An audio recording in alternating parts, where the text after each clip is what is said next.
نبی صلی اللہ علیہ وسلم نے فرمایا لن یفلح قوم ولو اہم امورہم الی المرأة، وہ قوم کبھی کامیاب نہیں ہو سکتی جو اپنے اہم معاملات عورت کے حوالے کر دے. تو اسلام میں عورت کو حاکم بنانا پسندیدہ کام نہیں ہے. اچھا، ہوتا یہ ہے کہ لوگ نا اس میں کو اپنے سیاسی مقاصد کے لیے اس حدیث کو یوز کرتے ہیں.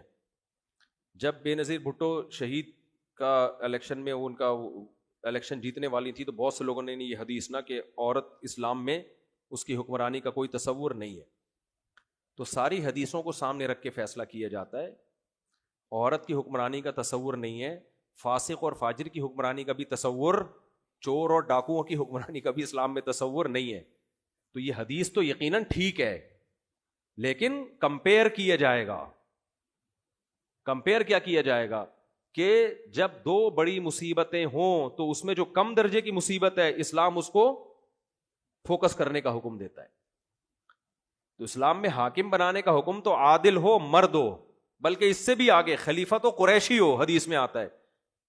لیکن اس پر پوری امت کا اجماع ہے کہ اگر یہ آپ کے لیے پاسبل نہیں ہے تو پھر دو چوائس میں جو آپ کو لگے کہ یہ کم درجے کا نقصان ہے تو پھر اس کو نااہل ہونے کے باوجود لایا جائے گا، کیونکہ دوسرا اس سے بھی زیادہ نااہل ہے. تو اس لیے اگر کسی کنٹری میں کسی عورت کو وزیر اعظم بنایا جا رہا ہے اور اس کے مقابلے میں ہے تو مرد، تو شریعت فوکس تو مرد کو کرتی ہے، لیکن اس مرد کا کرپٹ ہونا، ملک کے لیے نقصان دہ ہونا 100% ثابت ہو جائے تو پھر ایسے موقع پر اس عورت کی سلیکشن کی جائے گی. سمجھتے ہو کہ نہیں سمجھتے؟ پھر یہ حدیث دینا کہ حدیث میں آتا ہے کہ عورت کو حکمران نہیں بنایا جا سکتا، تو حدیث میں تو فاسق و فاجر کو بھی نہیں بنانے کا حکم. یعنی سربراہ بنا رہے ہو آپ ایک شخص کے بارے میں پتا ہے کہ ملک کو بیچ کے کھا جائے گا، پکا ایجنٹ ہے، تو اس سے بہتر تو وہی ہے نا کہ عورت ہو لیکن ایجنٹ نہ ہو.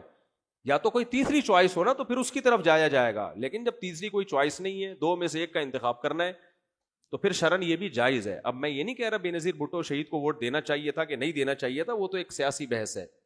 لیکن ہمارے جو سیاسی لوگ ہیں وہ جانتے بوجھتے ہوئے بھی بعض دفعہ مذہب کا غلط استعمال کر رہے ہوتے ہیں سیاست کے لیے. پھر انہی کو جب اتحاد کرنا ہوتا ہے تو وہ ساری حدیثیں بھول جاتے ہیں. ٹھیک ہے نا، وہ سب حدیثیں غائب ہو جاتی ہیں.